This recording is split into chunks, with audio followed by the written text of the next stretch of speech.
The metal halls of Kepler Station hummed with quiet activity as beings from across the galaxy moved through its corridors.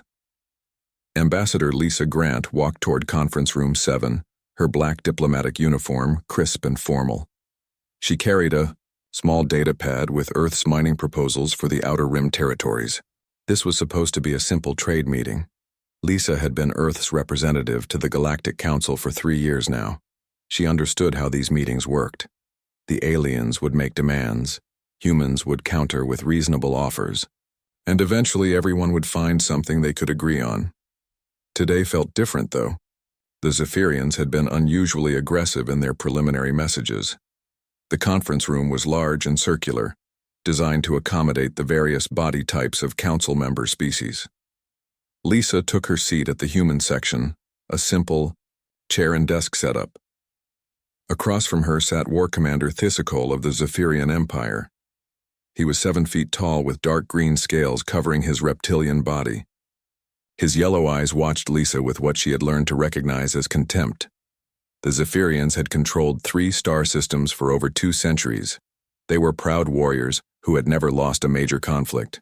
To them, humans were children, who had barely learned to walk among the stars. Earth had only developed faster than light travel 40 years ago. The Zephyrians had been traveling between worlds for over 1,000 years. Ambassador Grant, Thisakol, spoke in perfect English, though his voice carried a harsh hissing quality. "We have reviewed your proposals for mining rights in Sector 12. They are unacceptable." Lisa opened her datapad and pulled up the relevant files. "Which specific terms concern you, War Commander? We believe our offers are quite fair given the current market conditions." Thisakol's tail twitched, a sign of irritation among his species. "Fair? You humans claim territories that rightfully belong to the Zephyrian Empire. These worlds were mapped by our scouts decades before your kind. Even knew other stars existed. The Galactic Council's exploration protocols clearly state that mapping does not equal territorial claim," Lisa replied calmly. "Our colonies have been established on these worlds for 8 years now. We've invested significant resources in development and terraforming." Other alien diplomats in the room watched the exchange with interest. The Hivani representative, an insect-like creature with 4 arms, clicked its mandibles softly. The gaseous being representing the Nebula Collective floated silently in its containment suit. Everyone knew tensions had been rising between humans and Zephyrians for months. "Your investments mean nothing." Thisakol stood up, his full height, making him tower over the seated human.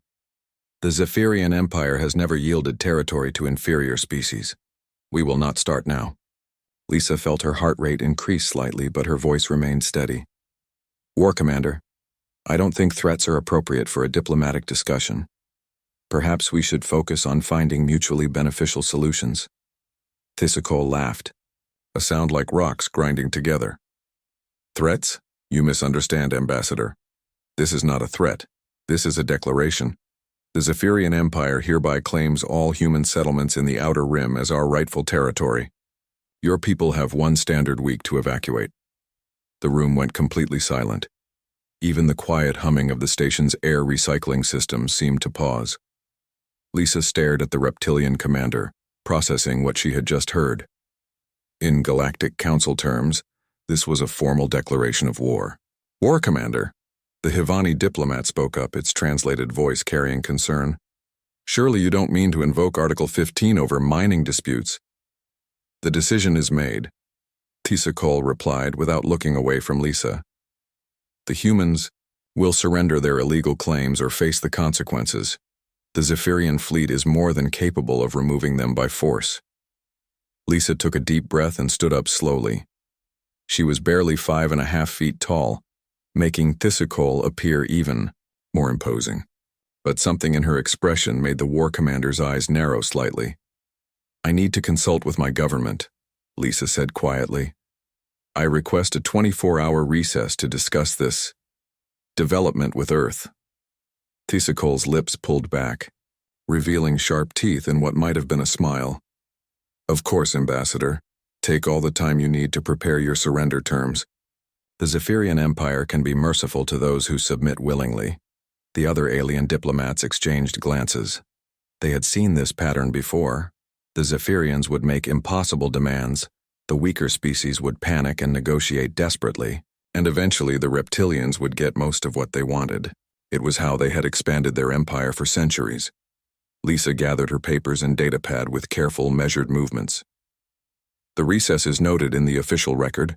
We will reconvene tomorrow at the same time. As Lisa walked toward the cube exit, Captain Jake Morrison entered the conference room. He was dressed in the blue uniform of the United Earth Space Service, and he carried himself with the confident bearing of a military officer. Jake had arrived at Kepler Station that morning, aboard the exploration vessel UES Frontier. He was supposed to attend the afternoon session as a technical advisor on mining operations. Jake took one look at Lisa's face and immediately understood that something serious had happened. He had served in the Mars Colony Wars 15 years earlier, and he recognized the expression she wore. It was the same look humans got right before they did something their enemies never expected. "Captain Morrison," Lisa said as they passed in the doorway, "I think you should prepare your ship for immediate departure." Jake nodded without asking questions. "Understood, Ambassador. How immediate?" "As soon as possible would be good." Jake watched Lisa leave, then looked around the conference room. The alien diplomats were talking quietly among themselves, their various communication methods creating a mix of clicks, hums, and electronic tones. Thysacol remained standing at his position, looking pleased with himself. Jake had fought beside humans in desperate situations before. He knew what they were capable of when someone pushed them too far. As he turned to leave the conference room, he found himself feeling sorry for the Zephyrians. They had no idea what they had just started. 24 hours later, Lisa Grant returned to conference room 7.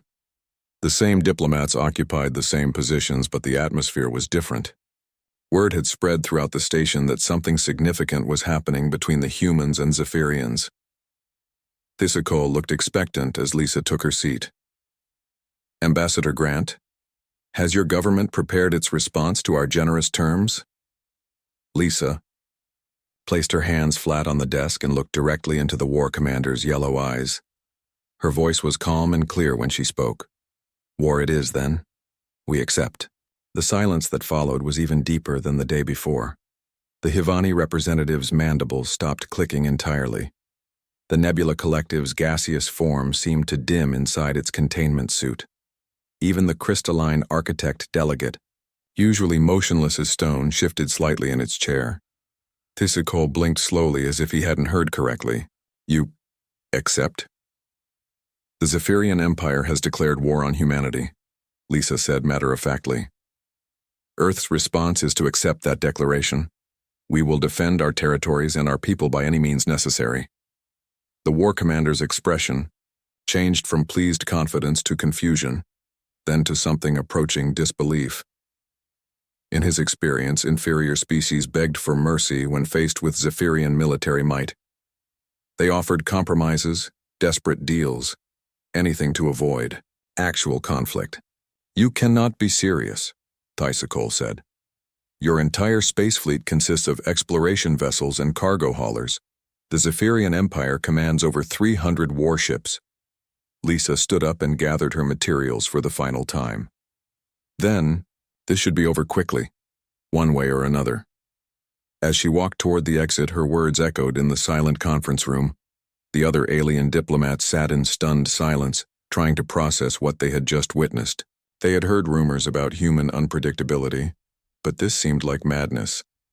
What none of them understood was that humans had been preparing for this possibility since their first contact with hostile alien life. And somewhere in the depths of human space, that preparation was about to be put to the test.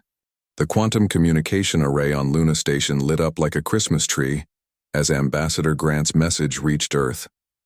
Within minutes, priority alerts flashed across computer screens in government buildings from Washington to Geneva.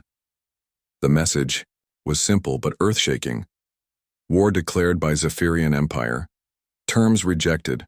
Conflict imminent. President Helen Carter was in a budget meeting when her chief of staff burst through the door. Helen took one look at the woman's pale face and immediately cleared the room. She had been expecting this call for months, ever since intelligence reports started showing increased Zephyrian military activity near human space. "Get me the Defense Council," Helen ordered as she walked quickly toward the Situation Room. "Full. Emergency protocol. I want everyone here in 30 minutes. The Terran Defense Council had been created specifically for this scenario. Earth's leaders had learned from history that being unprepared for war was often more dangerous than war itself. While diplomats talked peace with alien species, military planners had been quietly preparing for the day when talking would no longer be enough. Dr. Alex Turner was the first to arrive at the Pentagon's secure briefing room. As head of the Xenobiology Warfare Division, he had spent years studying potential alien enemies. His files on Zephyrian military capabilities were 3 inches thick and marked with the highest security classifications. "How bad is it?" President Carter asked as she entered the room. Alex opened his tablet and projected a holographic display showing the Zephyrian Empire's territory. Red dots marked known military installations, while blue lines showed their typical fleet movement patterns. "They have us outgunned by about 10 to 1, Alex said bluntly. 300 combat vessels versus our 37. Their individual ships are larger and more heavily armed than ours. They also have 2 centuries of space combat experience." Admiral Roy Stevens, commander of the Terran Space Navy, entered the room as Alex was speaking. Roy was a big man with gray hair and scars on his hands from his early days as an enlisted mechanic. He had worked his way up through the ranks during humanity's expansion into space. "What they don't have," Roy said, settling into his chair, "is any experience fighting humans." President Carter looked around the table as other council members arrived. General Patricia Lopez from the Colonial Marines, Director Bill Harrison from Space Intelligence, and Dr. Linda Park from the Technology Assessment Group all took their seats quickly. "Options?" Helen asked simply. "We could try to negotiate," suggested Director Harrison, though his tone made it clear he didn't believe in that option. Thiescole made his position clear. Admiral Stevens replied, "Complete surrender or complete destruction. Those aren't terms we can accept." Dr. Turner pulled up another display showing Zephyrian military doctrine. "They fight like most alien species, rigid formations, predictable tactics, honor-based combat codes. They've never faced an enemy that doesn't follow the same rules." "What rules?" asked General Lopez. "Fair fights," Roy Stevens answered with what might have been a smile. "They believe in meeting their enemies head-on with superior force. They announce their attacks, fight during standard hours, and offer surrender terms to defeated opponents." President Carter studied the tactical displays for several minutes. She had been a military officer herself before entering politics, and she understood what her advisors were suggesting, without anyone saying it directly. "Activate Protocol 7, she said quietly. The room went completely still. Protocol 7 was the plan nobody wanted to use, but everyone hoped would never be necessary. It transformed the human merchant marine into an auxiliary military force within 48 hours. Every cargo ship, mining vessel, passenger liner, and maintenance craft in human space would become part of the war effort. "Ma'am," Director Harrison said carefully, "Protocol 7 means total war. There's no going back once we implement it." "The Zephyrians already made that choice for us," Helen replied. "Admiral Stevens, how long do we have?" Roy consulted his tactical computer. "Best estimates show their main fleet reaching our outer colonies in 6 days. Advanced scouts could arrive in 4. Then we have 4 days to be ready for them." Across human space, the transformation began immediately. On Mars, cargo hauler Captain Danny Foster received new orders that made him read his message twice. His ship, the Iron Horse, was being commissioned as an auxiliary warship. He was to report to Ceres Station for weapons installation and crew augmentation. Danny had served in the Colonial Marines 20 years ago before becoming a civilian pilot. He understood what the orders meant. Someone had decided that every human ship capable of carrying weapons would carry weapons. He also understood that his old cargo hauler was probably going to be used in ways that would horrify the manufacturers. On the frontier colony of New Texas, Sheriff Kate Williams called a town meeting in the community center. The building was packed with farmers, miners, shop owners, and their families. Most of them had come to the frontier to escape the complications of life on the inner worlds. Now those complications were coming to them. "Folks," Kate said simply, "we're at war." The room erupted in nervous conversation until Kate fired her sidearm into the ceiling. The crowd went silent immediately. "The Zephyrians are coming to take our homes," she continued. "Government says we can evacuate to the inner systems if we want. Anyone who wants to leave has my blessing and a ride to the spaceport." Kate paused and looked around the room at faces she had known for years. These were tough people who had built lives from nothing on a world that fought them every day. "Anyone who wants to stay and fight has my support in that too." Old Pete Martinez, who ran the general store, stood up slowly. He was 73 years old and had been one of the first settlers on New Texas. "Sheriff, how exactly are we supposed to fight alien warships with hunting rifles?" Kate smiled for the first time since receiving the war bulletin. "Pete, you remember what happened to those raiders who tried to take over the Settlement 5 years ago?" The crowd murmured with understanding. The raider incident had become local legend. A gang of pirates had landed expecting to easily rob a isolated farming community. Instead, they had walked into a coordinated ambush that left half of them dead and the rest begging to surrender. "We don't fight their ships," Kate explained. "We fight them when they land, and we make them sorry they ever heard of New Texas." Back on Earth, Admiral Stevens was coordinating the largest military mobilization in human history. Civilian volunteers were flooding recruitment centers, many of them veterans who had served in the various colonial conflicts. Factory workers were being retrained as weapons technicians. Asteroid miners were learning to pilot combat vessels. The most important change was happening in the shipyards orbiting Earth and Mars. Engineers were working around the clock to mount weapons on civilian ships. Cargo haulers received missile pods bolted to their hulls. Passenger liners were fitted with defensive turrets. Even maintenance craft were being armed with whatever weapons could be made to fit. Dr. Sarah Bell, a xenopsychologist from the University of Luna, was reviewing intelligence reports on Zephyrian prisoners captured during previous border incidents. Her research was revealing crucial information about how the reptilian species thought and fought. "They can't understand improvisation," she explained to a room full of military planners. "Their entire culture is based on rigid hierarchies and predictable behaviors. When something doesn't fit their expectations, they freeze up while they try to process it." "You're saying they can't adapt?" asked General Lopez. "They can adapt, but it takes them time. They need to observe, analyze, discuss with superiors, and then implement new procedures.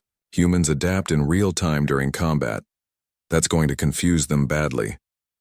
On Kepler Station, Captain Jake Morrison was preparing his ship for departure. The UES Frontier had been an exploration vessel that morning. By evening, it carried enough firepower to engage a light cruiser. More importantly, it carried a crew of volunteers who understood exactly what kind of fight they were getting into. Jake's communications officer handed him a message from Admiral Stevens. It contained coordinates for a rendezvous point and orders that made Jake whistle softly. "Sir?" asked his executive officer, Commander Lisa Hayes. "Change of plans," Jake said. "We're not running from this fight, we're starting it." The message from Admiral Stevens was simple. "Proceed to Zephyrian Supply Depot at coordinates attached. Conduct reconnaissance in force. Rules of engagement. There are no rules. Make them notice us." Jake Morrison had served in 3 different colonial conflicts and had never received orders quite like these before. The military was telling him to attack the enemy using whatever methods he thought would work best. No restrictions, no protocols, no requirements to fight fair. Jake looked around the bridge of his converted exploration ship and grinned. The Zephyrians were about to learn something that human enemies throughout history had discovered the hard way. When humans decide to fight, they don't just fight to win. They fight to make sure their enemies never want to fight them again. As the Frontier departed Kepler Station, Jake's last communication was to Ambassador Grant, who was preparing to return to Earth. "Tell them we're coming," he transmitted. "And tell them we're bringing friends. The war that War Commander Thisikolha, the Zephyrian Expeditionary Fleet, dropped out of faster-than-light travel at the edge of the Hadley's Hope system, with military precision. 200 warships arranged themselves in perfect battle formation, their weapons powered up and shields at maximum strength. War Commander Thysicol stood on the bridge of his flagship, studying sensor readings of the human colony ahead. "Report," he ordered his tactical officer.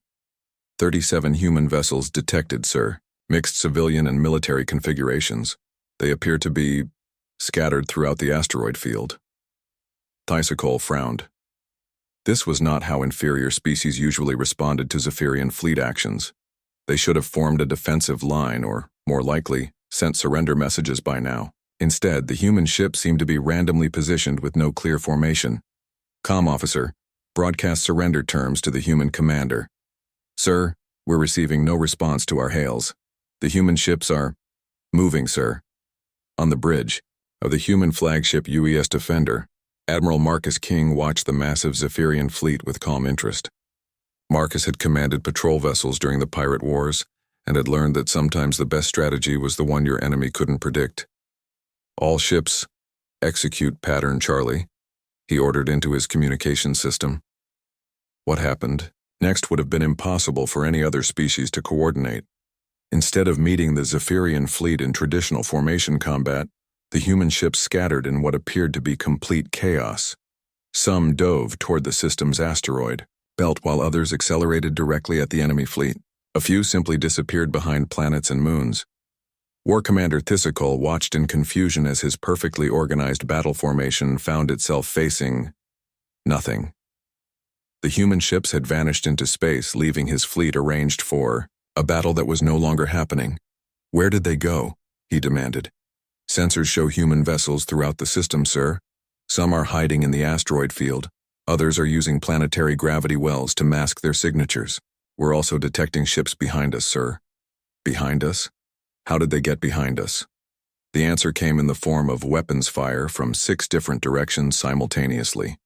Human ships emerged from behind asteroids, dove out of planetary atmospheres, and accelerated from the outer system where they had been waiting in the cold darkness of space. Their attacks came from angles that made it impossible for the Zephyrian formation to respond effectively. Captain Danny Foster's converted cargo hauler Iron Horse screamed past a Zephyrian cruiser at maximum velocity, firing everything it had, before disappearing back into the asteroid field. The attack lasted 15 seconds and caused minimal damage to the enemy ship, but it forced the entire Zephyrian formation to turn and respond to the threat. While they were turning, Commander Lisa Hayes led 3 more human ships in an attack from the opposite direction.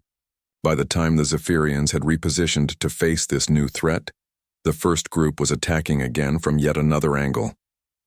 "This is impossible," Thysicol shouted as his fleet tried to maintain formation while under attack from multiple directions. "They have no tactical discipline." What the war commander didn't understand was that the humans had perfect tactical discipline. They were just using tactics that no other species had ever employed in space combat. Admiral King had studied Earth's naval warfare extensively and was treating space like a 3-dimensional ocean, where submarines could attack from any direction before vanishing again.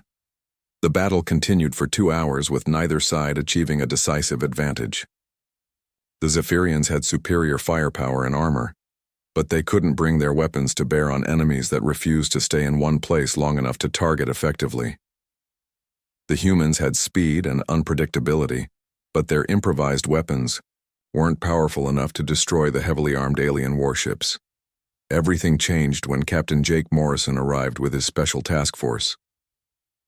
The UES Frontier and 6 other human ships dropped out of faster-than-light travel directly. In the middle of the Zephyrian formation, this should have been suicide. No sane species would deliberately materialize inside an enemy fleet where they could be destroyed instantly. But Jake Morrison wasn't interested in fighting fairly. "All ships, ramming speed," he ordered.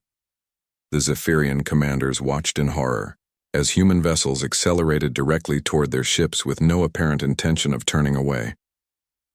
3 Zephyrian cruisers broke formation to avoid collisions, creating gaps in their defensive line that Admiral King's ships immediately exploited. Morrison's ship didn't actually ram anyone. At the last second, the Frontier rolled and fired all weapons at point-blank range into the belly of a Zephyrian battleship, before accelerating away at maximum velocity. The other human ships in his formation did the same thing, creating chaos. In the middle of the enemy fleet, two Zephyrian ships collided with each other while trying to avoid human vessels. A third ship, confused by conflicting orders from multiple commanders, fired on its own ally by mistake.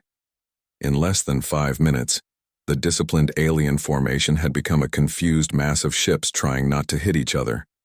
Impossible, Thysicol screamed as his carefully planned battle dissolved into chaos.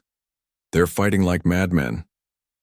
On the surface of New Texas, Sheriff Kate Williams was dealing with her own problems. A Zephyrian landing force of 50 soldiers had touched down near the main settlement, expecting to find frightened colonists ready to surrender. Instead, they found empty buildings and an eerie silence. Sergeant Krextall, leading the Zephyrian ground forces, ordered his troops to search the apparently abandoned town. His species had conquered dozens of worlds using standard occupation procedures. Establish a landing zone, secure the population centers, and wait for the inhabitants to submit to superior force. The first indication that something was wrong came when Private Veskol stepped on a concealed explosive device. The blast killed him instantly and wounded 2 other soldiers. But there was no follow-up attack, no enemy soldiers charging from cover, just silence and the smell of smoke. Cowards, Sergeant Krextall muttered. They plant traps but won't face us directly. He was partially right. The colonists of New Texas weren't interested in facing armored alien soldiers in direct combat. They were interested in making the aliens sorry they had ever landed on their world. Kate Williams watched the Zephyrian patrol from her concealed position in the old mine shaft overlooking the town. She had 43 volunteers with her, most of them veterans who had settled on New Texas to get away from fighting. Now fighting had come to them, and they were responding with methods that would have made their old drill sergeants proud. "Remember," Kate whispered into her radio, "we don't need to kill them all. We just need to make them want to leave." Over the next 6 hours, the Zephyrian landing force experienced a nightmare that their military training had never prepared them for. Hidden explosive devices destroyed their equipment. Sniper fire from unknown locations wounded soldiers who strayed too far from the group. Their communications were jammed by signals coming from multiple directions. Worst of all, they never saw their attackers. The humans struck from concealment, inflicted casualties, and vanished before the aliens could respond. Every building was a potential ambush site. Every piece of equipment might be booby-trapped. Every shadow could hide an enemy. By nightfall, the Zephyrian ground commander was requesting immediate evacuation. His force had taken 30% casualties without inflicting a single confirmed kill on the enemy. More importantly, his soldiers were beginning to panic. They were elite troops trained for conventional warfare, not guerrilla combat against an enemy that refused to fight fairly. In space, the battle above Hadley's Hope was reaching its conclusion. The Zephyrian fleet, despite its numerical and technological superiority, was withdrawing to a safe distance to regroup. They had lost 6 ships to human attacks and had damaged twice that number through collisions and friendly fire incidents. War Commander Thysicol stared at the tactical display showing his scattered fleet. He had begun the battle with overwhelming confidence and perfect formation. Now his ships were spread across the system, his ground forces were begging for extraction, and he was no closer to defeating the human defenders than when he had started. "Sir," his communications officer reported, "we're receiving a message from the human commander." Admiral King's voice filled the Zephyrian bridge, calm and professional. "War Commander Thysicol, this is Admiral Marcus King of the Terran Defense Force. You are hereby ordered to withdraw from this system immediately. Any Zephyrian vessels remaining in human space after 1 standard hour will be considered hostile and engaged accordingly." Thysicol's claws scraped against his command chair. "You dare give orders to the Zephyrian Empire? You haven't won anything. This battle proves nothing." "War Commander," King replied, and there was something in his voice that made the alien bridge crew go silent. "This wasn't a battle. This was a demonstration. We wanted you to understand what you're really fighting. 1 hour." The transmission ended, leaving Thysicol staring at displays showing his damaged fleet and demoralized ground forces. For the first time since declaring war on humanity, he began to wonder if he had made a terrible mistake. The humans hadn't just fought his forces, they had fought them in ways. News of the Hadley's Hope battle spread across the galaxy faster than wildfire. On the Galactic Council station at Kepler Prime, emergency sessions were called as member species tried to understand what had happened. The Zephyrians, who had never lost a major engagement in 2 centuries, had been forced to retreat by a species that barely knew how to build starships. Ambassador Lisa Grant sat in the council chambers, watching alien diplomats argue in a dozen different languages. The Hivani representative was clicking its mandibles rapidly, a sign of extreme agitation. The gaseous nebula collective had turned a deep red color inside its containment suit. Even the normally calm crystalline architects were vibrating with what their species considered anxiety. "This changes everything," the Hivani delegate announced. "If the humans can defeat the Zephyrian Empire, no species in the galaxy is safe from them. Perhaps we should consider mediation," suggested the representative from the Peaceful Ethereal Union. "War benefits no one." Lisa stood up slowly, drawing attention from across the chamber. "Honored delegates, humanity did not start this war. We simply chose to finish it on our terms." Back in human space, Admiral Marcus King was discovering that War Commander Thysicol had been telling the truth about one thing. The Zephyrian Empire did have over 300 warships, and most of them were now heading toward human territory with murderous intent. "Intelligence reports show massive fleet movements throughout Zephyrian space," reported his aide, Commander Bill Turner. "They're pulling ships from every system they control." King studied the tactical displays showing enemy fleet positions. The Zephyrians were moving with typical alien predictability, following standard military doctrine for large-scale operations. That was going to be their downfall. "Signal all task force commanders," King ordered. "Operation Wildfire is authorized. Let's give them something else to worry about." Operation Wildfire was Admiral Stevens' masterpiece of unconventional warfare. Instead of meeting the main Zephyrian fleet in a massive battle, human forces would attack supply lines, communication networks, and isolated outposts across multiple star systems simultaneously. The goal wasn't to destroy the enemy fleet, but to make it impossible for them to function as a coordinated force. Captain Jake Morrison received his wildfire orders while his ship was hiding in the asteroid belt of an uninhabited system. The UES Frontier had been joined by 37 other human vessels, ranging from converted cargo haulers to hastily armed passenger liners. His task force looked more like a collection of space pirates than a military fleet. "Gentlemen and ladies," Jake announced to his assembled ship captains, "we're going hunting." The first target was a Zephyrian fuel depot in the Kepler 442 system. The facility was lightly guarded, considered safe because it was deep inside alien territory. The Zephyrians had never imagined that enemy forces would penetrate so far into their space. Commander Linda Hayes led the attack with her converted mining ship and 5 volunteers. They approached the depot disguised as a Zephyrian supply convoy, using identification codes captured during previous raids. The deception worked perfectly until they were close enough to launch their assault. The battle lasted 12 minutes. When it was over, the fuel depot was a drifting cloud of debris, and the human ships had vanished back into deep space. More importantly, Linda had captured detailed intelligence about Zephyrian fleet movements and supply schedules. Similar attacks were happening across the galaxy. Human raiders struck at communication relays, supply convoys, and isolated patrol vessels. With surgical precision, each attack followed the same pattern: appear without warning, strike hard and fast, then disappear before reinforcements could arrive. War Commander Thysicol found himself fighting a war unlike anything in Zephyrian military history. His main fleet was powerful enough to crush any human force in direct combat, but the humans refused to fight directly.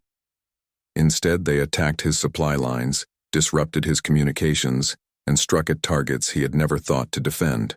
"Sir," his intelligence officer reported, "we've lost contact with 17 outposts in the last 48 hours. Supply convoys are reporting attacks in systems we thought were completely secure." Thesikol stared at the strategic display showing red marks where human raids had occurred. They were scattered across hundreds of light years with no apparent pattern. How were the humans coordinating attacks across such vast distances? The answer was something no alien species had ever developed: complete operational independence for small unit commanders. Human raiders didn't need orders from high command because they had been trained to think and act independently. They identified targets, planned attacks, and executed missions without waiting for approval from distant admirals. Dr. Sarah Bell was studying this phenomenon from her office on Earth. As humanity's leading xenopsychologist, she had been analyzing captured Zephyrian personnel and intercepted communications. Her research was revealing why human tactics were so effective against alien military thinking. They literally cannot understand how we operate, she explained to President Carter during a secure video conference. Their entire culture is based on rigid hierarchies. Every decision must be approved by higher authority. When we cut their communications, their field commanders become paralyzed. And our people? Our commanders are making tactical decisions faster than the aliens can respond to them. We're fighting at the speed of human thought while they're fighting at the speed of bureaucracy. On the frontier colony of New Texas, Sheriff Kate Williams was learning that the Zephyrians had decided to make her planet an example. A full regiment of alien troops had landed with orders to crush the human resistance and broadcast their victory across the galaxy. Colonel Vorthek commanded the Zephyrian ground forces with confidence born from 2 centuries of successful conquests. He had brought enough troops and equipment to occupy a dozen human colonies. One small frontier settlement should have surrendered within hours. Instead, he found himself fighting ghosts. The human colonists had vanished into the countryside, leaving behind a network of traps, ambush sites, and hidden supply caches that turned the entire planet into a battlefield. Every road was mined, every building was booby-trapped, and every piece of high ground concealed snipers who struck without warning. Kate Williams coordinated the resistance from a series of hidden bunkers connected by tunnels that the aliens had never detected. Her 43 volunteers had grown to over 200, as more colonists decided that running away was less appealing than making the invaders pay for every meter of ground. "They're requesting reinforcements again," reported Tommy Chen, monitoring Zephyrian military communications from his concealed radio post. "Third time this week." Kate smiled grimly. The aliens had landed expecting to fight farmers and shopkeepers. Instead, they were fighting veterans who had built their community with the same determination they now used to defend it.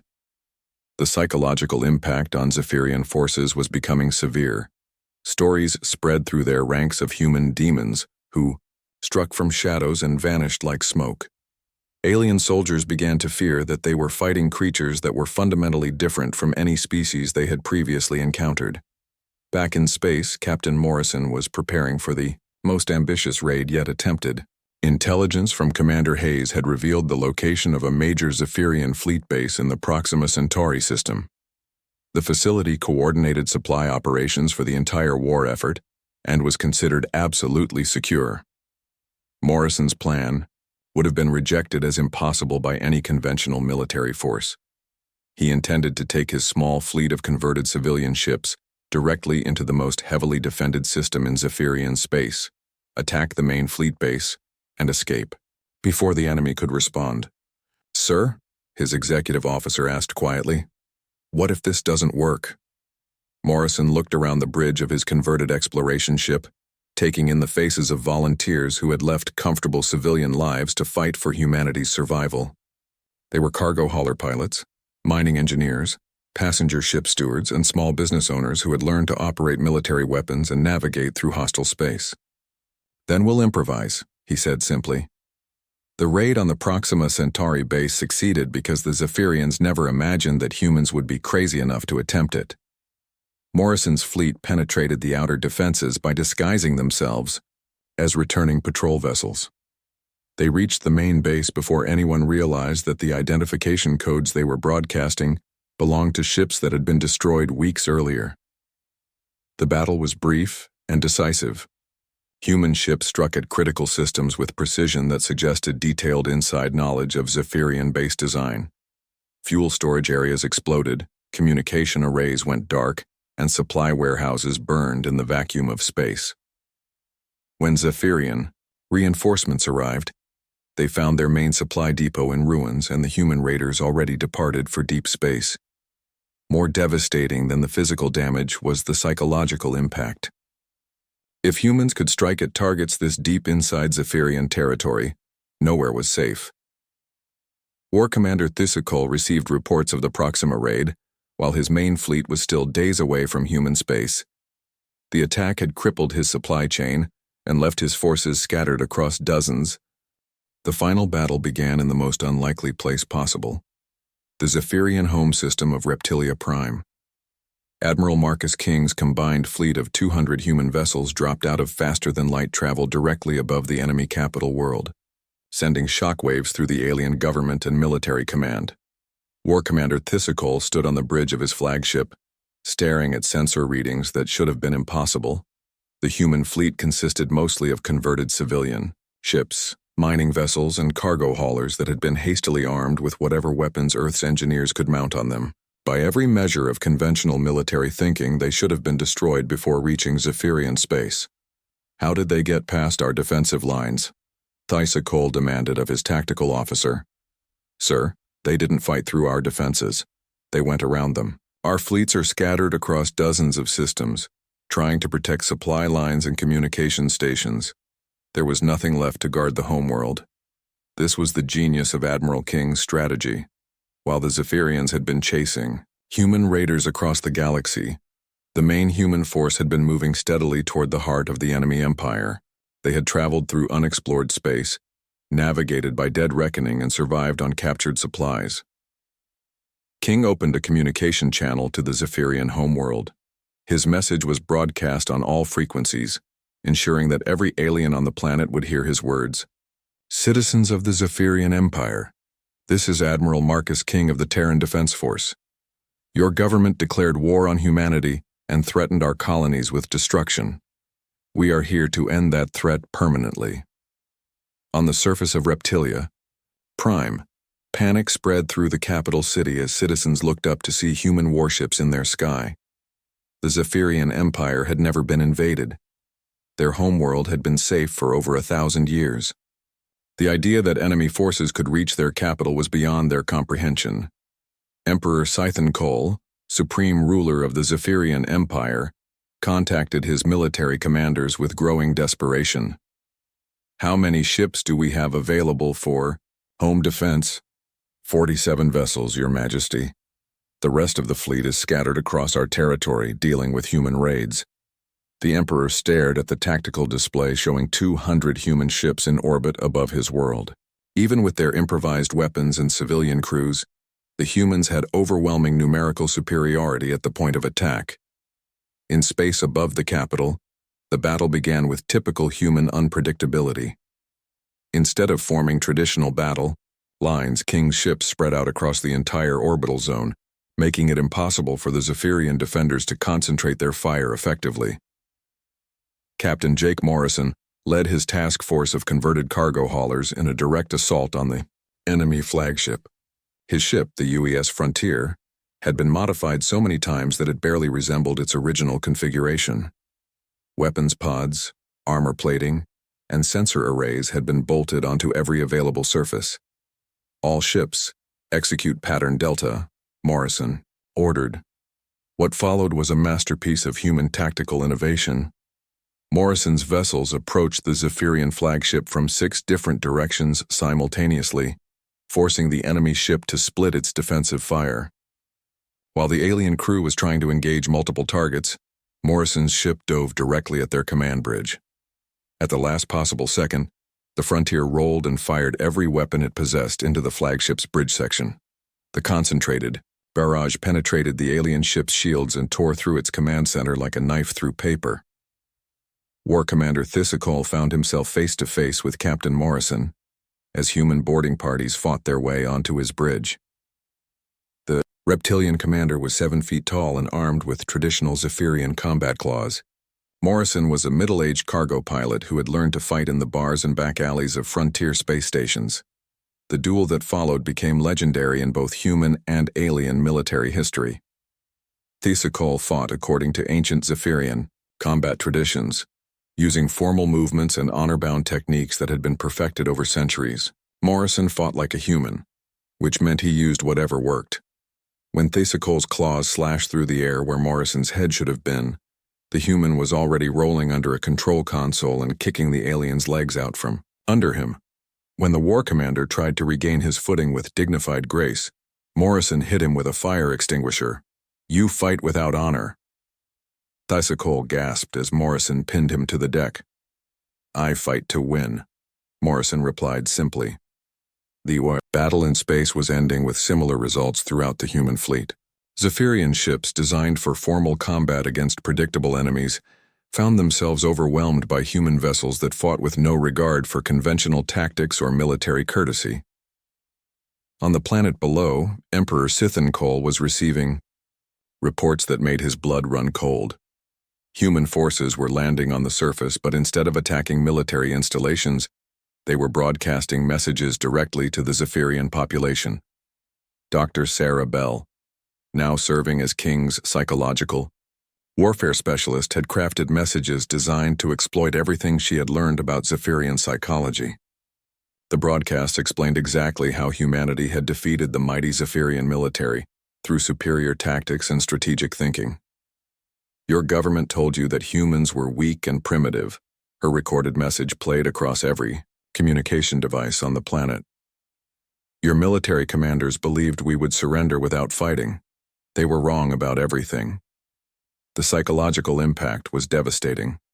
Zephyrian citizens had been raised to believe in the absolute superiority of their military, learning that their invincible forces had been outfought by a species they considered inferior, shattered fundamental assumptions about their place in the galaxy.